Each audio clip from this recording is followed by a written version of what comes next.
Okay, we're going to move on to now looking at the principle of work and energy in terms of a system of particles. So you should be pretty familiar with this now. A system of particles.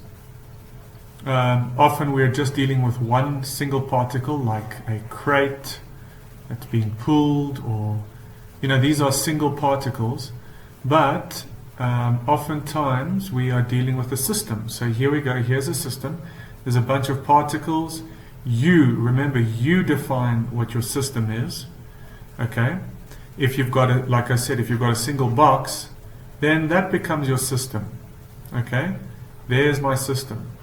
If I've got a bunch of particles, depending on what I'm trying to find, what I'm trying to analyze, I determine what the system is. So here we've got a bunch of particles, and here we determine that all these particles are inside the system. Now, what is important about defining the system? Do you recall what happens when we define a system?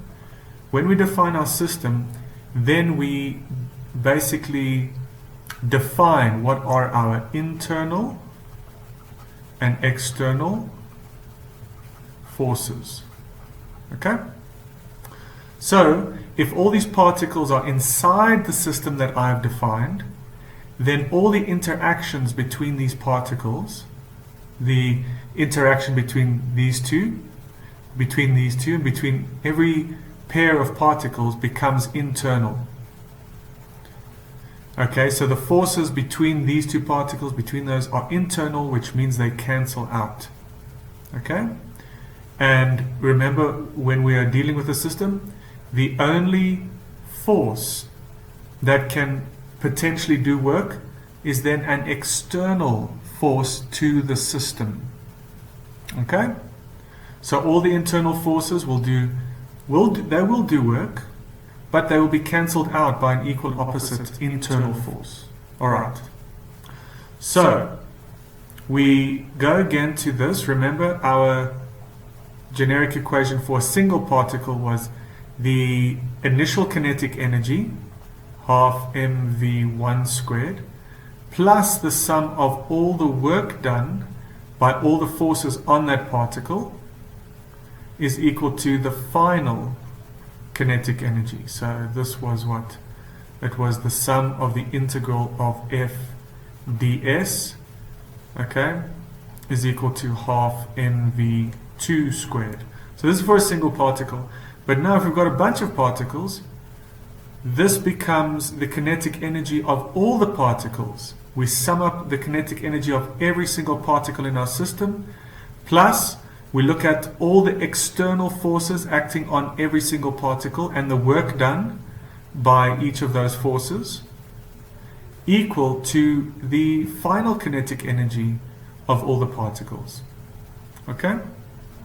So let's see, if you've got, say, two particles and you define that's your system, and you've got an external force, say F1 there, and an external force acting on, say, this is particle A, particle B, and F2, then practically speaking, we're going to have half mv A squared, the kinetic energy of particle A at state 1, plus half mv the kinetic energy of particle B squared at state 2, plus the work of this force on particle A, so let's call it UA from 1 to 2, plus the work done on particle B from 1 to 2,